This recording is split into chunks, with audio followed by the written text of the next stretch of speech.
Happy Tuesday, everybody. And my God, has the NBA just completely flipped the script ever since the finals and the draft? I mean, geez Louise. Giannis in Miami.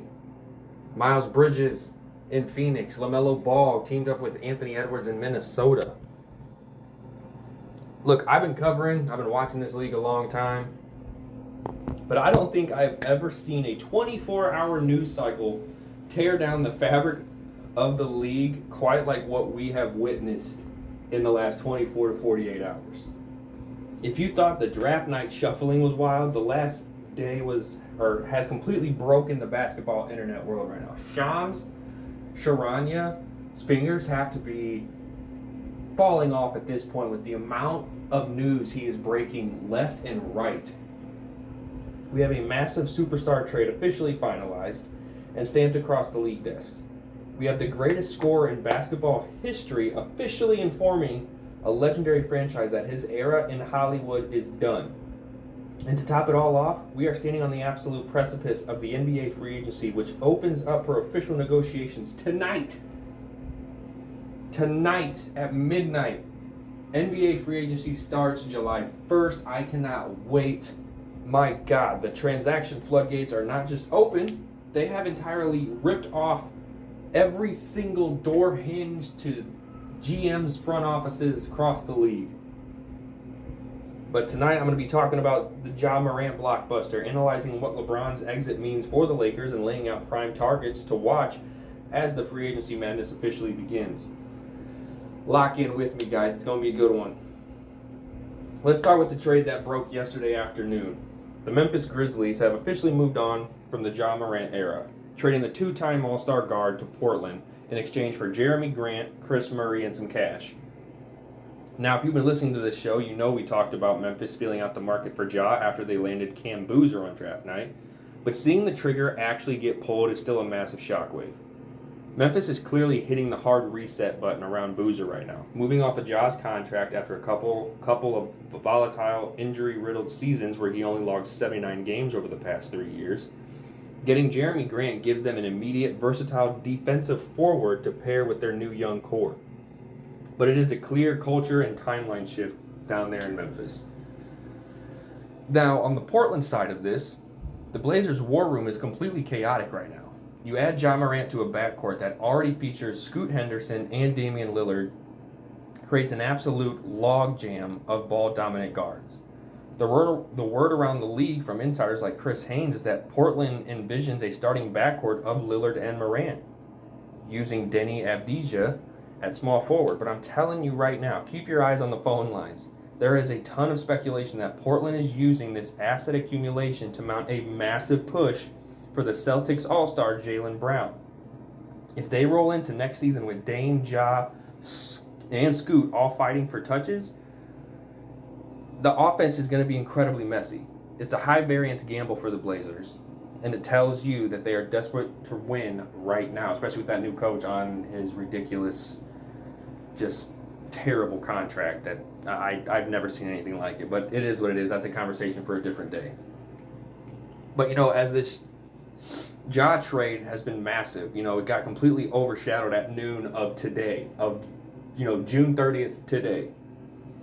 Because Rich Paul officially broke the news to Shams that LeBron James is playing a record-setting 24th NBA season, but he will not, I repeat, he will not be returning to the Lakers. LeBron informed Rob Pelinka that his 8-year run in LA is over. He let them know early out of respect so they don't hold their cap space hostage. And a source close to LeBron told Dave McMenamin that he simply felt it was time to move on. The implications of this are staggeringly massive. For the Lakers, the status quo is dead. They now have a clean slate to fully build their identity around Luka and Austin Reeves. It's the end of an era that brought a championship to LA, but honestly, it might be the best thing for both sides. The real question is, where is the king going? Because negotiations open tonight. He hasn't committed yet, but the rumors are swirling. The Warriors are up there, because of what Draymond Green just did by turning down his player option yesterday. That clears up some cap space. We all saw how much Steph Curry and LeBron loved playing together for Team USA, but could you imagine LeBron taking a mid-level exception to chase one final ring with Steph in San Francisco. I mean, yeah, it's great for headlines. I just don't think that gives the Warriors the upper hand to come out on top over OKC or San Antonio. I just don't see it at all. You also have to keep an eye on his former homes, Cleveland and Miami, which right now, if I had to pick out of those three teams, I would say LeBron goes back to Miami. Teaming up with Bam Adebayo and Giannis down in South Beach, and you're in the Eastern Conference, you're almost kind of guaranteed to be in the conversation for NBA Finals. There are even whispers about San Antonio wanting to pair his legendary IQ with Wembanyama. Wherever he lands, he is the definitive domino of the summer. And that leads us perfectly into tonight's main event. The NBA free agency window officially opens tonight. Teams can finally sit down and negotiate contracts, and with LeBron floating out there as an unrestricted free agent, the rest of the market is going to move fast. Beyond LeBron, the cap space dynamics across the league are fascinating. Teams like the Pistons, the Utah Jazz, and the Spurs are sitting on a mountain of buying power. So keep an eye on guys like Isaiah Hartenstein. Now that Oklahoma City drafted a 7'3" giant, Adai Mara, in the lottery, they might decline Hartenstein's massive team option, making him a prime target for teams needing physical front court depth. Also, look out for two-tier players. Versatile 3 and D wings and backup playmakers are going to get aggressively overpaid in the first 2 hours tonight because teams are desperate to match the arms race happening in the East and West. Now remember, players can agree to terms tonight, but nothing can officially be signed until the league moratorium lifts on July 6th. So the league is going to be looking completely different. The draft is in the rearview mirror, guys. Ja's in Portland. LeBron is on the open market, and the clock is ticking down to the absolute madness of free agency. The modern NBA truly never sleeps, not one bit.